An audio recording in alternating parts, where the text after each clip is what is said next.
Well, this election may go down as one of the most tumultuous in our country's history. But over 150 years ago, here in 21 Country, there was another controversial election in which the Democrats split and the voters had the option of 4 presidential candidates, among them Abraham Lincoln. The year was 1860.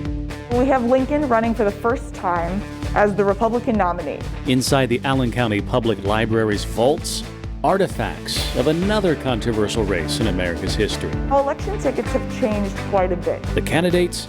Abraham Lincoln, of course, against a divided Democratic Party, Stephen Douglas, and then Vice President John C. Breckinridge. And another option? John Bell of the Constitutional Union Party. Only white men of a certain age are able to vote. So this really limits your population as far as who's actually casting any ballots. And that lack of privacy sometimes translated to perks, which could include a free drink at the bars where the votes were often collected. That is, if the bartender agreed with your choice. Speaking of ballots, they look quite a bit different than we see today. No buttons to push, no private booth. You would actually get a paper ticket like this that would represent your party.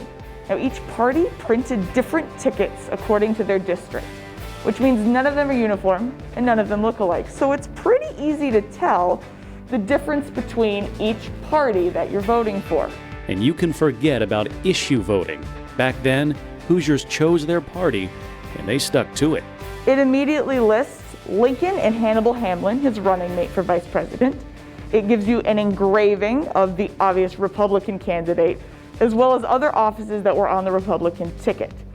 Voting with a ticket like this means you cannot split your vote. If you're voting Republican, you vote Republican the whole way down the ticket. But a lot has changed over the course of America's history. The American people deserve so much better than this. And I have fought for you harder than any president has ever fought. None of the candidates in 1860 campaigned for themselves. It really wasn't something that was done.